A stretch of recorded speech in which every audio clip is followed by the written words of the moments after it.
السلام عليكم ورحمة الله. بسم الله والصلاة والسلام على أشرف المرسلين وعلى آله وصحبه أجمعين أما بعد. BA Afdal Ulama 4th semester History of Islamic and Umayyad Literature ന്റെ അഞ്ചാമത്തെ unit ആണ് നമ്മൾ ചർച്ച ചെയ്യാൻ ഉദ്ദേശിക്കുന്നത്. ഈ ഒരു യൂണിറ്റിൽ പ്രധാനപ്പെട്ട കുറച്ച് പ്രാസംഗികന്മാരും കുറച്ച് സാഹിത്യകാരന്മാരും കുറച്ച് കവികളെ കുറിച്ചുമൊക്കെയാണ് നമുക്ക് പഠിക്കാനുള്ളത്. അതിലെ ഒന്നാമത്തെ ആളായിട്ടുള്ള സിയാദ് ബിനു അബീഹിനെ കുറിച്ചാണ് നമ്മൾ ഇന്ന് ചർച്ച ചെയ്യാൻ ഉദ്ദേശിക്കുന്നത്. മത്സര പരീക്ഷകളായിട്ടുള്ള കേട്ടറ്റ്, സെറ്റ്, നെറ്റ് പോലത്തെ പരീക്ഷകൾക്കൊക്കെ ഇദ്ദേഹത്തിനെ കുറിച്ചുള്ള ചോദ്യങ്ങൾ ധാരാളമായിട്ട് ഉണ്ടാവാറുണ്ട്.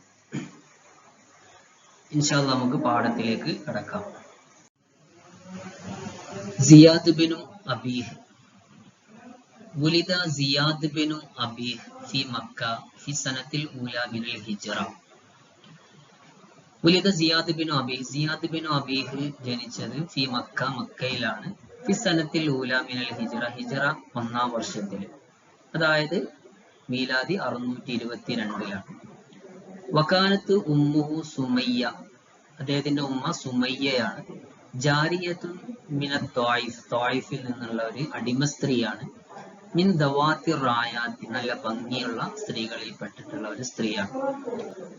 വലം യകുൻ അബൂഹു മഅറൂഫൻ, അദ്ദേഹത്തിന്റെ പിതാവ് അറിയപ്പെട്ടിരുന്നില്ല.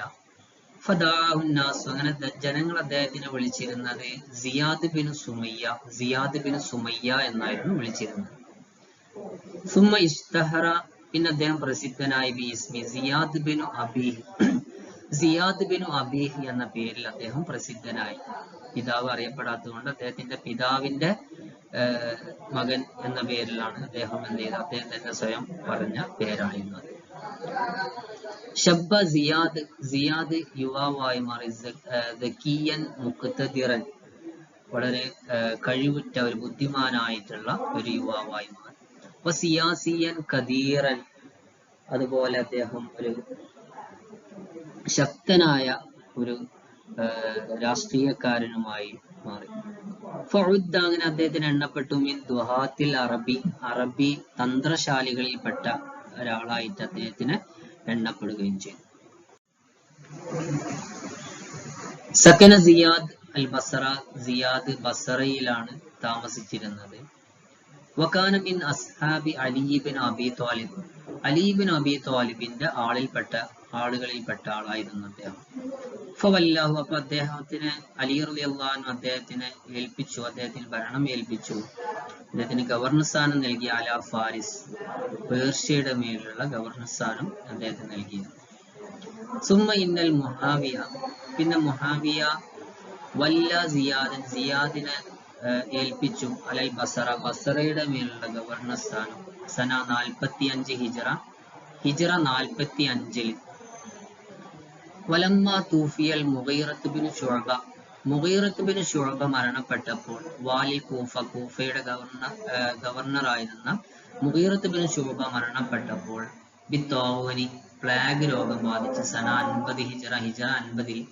ലമ്മ മുആവിയ, മുആവിയെ ചേർത്തു കൊടുത്തു അൽ കൂഫ, കൂഫയെ, ഇല സിയാദ്, സിയാദിന്റെ ഗവർണർ അധികാരത്തിലേക്ക്.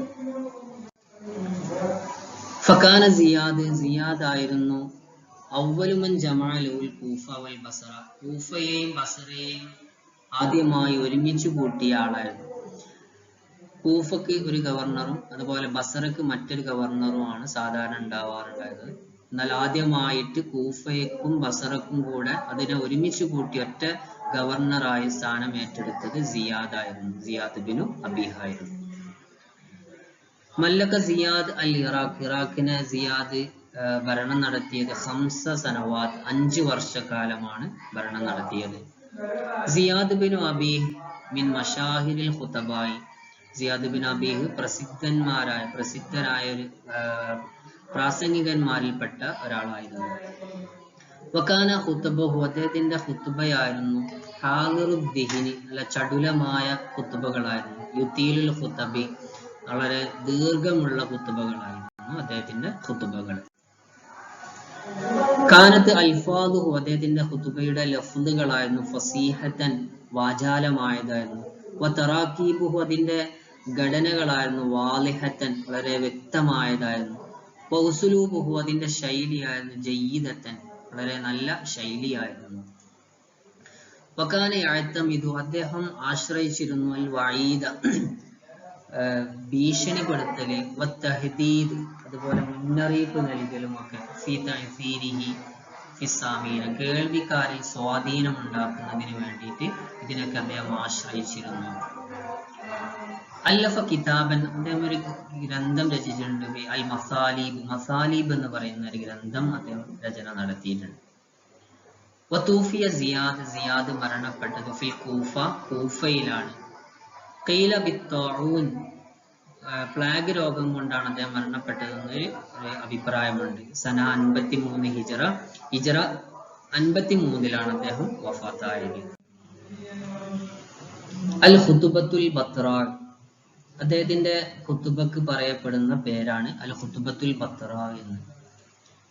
ലമ്മ വല്ല സിയാദ് അൽ ബസറ സിയാദ് ഏറ്റെടുത്ത സമയത്ത് ഖദ്ദമ മുന്നിട്ട് ചെന്നു ഫി ഖുറയിലേക്ക് സന 45 ഹിജറ 45 വൽ ഫിസ്ഖു ഫീഹാ കസീർ അവിടെ തമ്മാടിത്തരം അധികരിച്ചിരുന്നു ധാരാളമായി. ഫഖത്തബ അങ്ങനെ അദ്ദേഹം ഖുതുബ പറഞ്ഞു.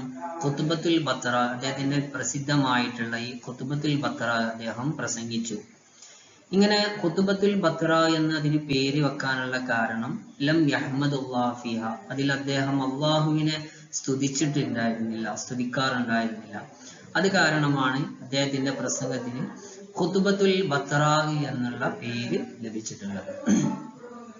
ഫഖാല അങ്ങനെ അദ്ദേഹം പറയാണ് അദ്ദേഹത്തിന്റെ ആ ഖുതുബയിൽ പറയുന്ന അതിന്റെ തുടക്ക ഭാഗമാണ് അമ്മാ ബഅദ് ഫൈനൽ ജഹാലത്തൽ ജുഹലാ വല്ലലാലത്തൽ ഉംയാ വൽഗയ്യുൽ മൂഫി ബിഅഹ്ലിഹി അലന്നാർ എന്ന് പറയുന്ന അതിന്റെ ഒരു തുടക്ക ഭാഗമാണ്. അമ്മാ ബഅദ് ഫൈനൽ ജഹാലത്തൽ ജുഹലാ പരമവിഡ്ഢികളെ വല്ലലാലത്തൽ ഉംയാ അന്ധന്മാരെ വൽഗയ്യുൽ മൂഫി വാഗ്ദാനങ്ങൾ നിരാകരിക്കുന്ന ആളുകൾ ബിഅഹ്ലി അതിന്റെ ആളുകൾക്ക് അലന്നാർ അവർ നരകത്തിന്റെ മേലിലാണ് എന്ന് പറഞ്ഞു തുടങ്ങുന്ന അദ്ദേഹത്തിന്റെ ഒരു വളരെ പ്രസിദ്ധമായിട്ടുള്ള പ്രസംഗമാണ്. ഇൻഷാ അല്ലാഹ് ഇത്രയും കാര്യങ്ങളാണ് അദ്ദേഹത്തിനെ കുറിച്ച് നമുക്ക് പഠിക്കാനുള്ളത്. വാഖിർ ദഅവാന അനിൽ ഹംദുലില്ലാഹി റബ്ബിൽ ആലമീൻ. അസ്സലാമു അലൈക്കും വറഹ്മത്തുള്ളാഹി വബറകാതുഹു.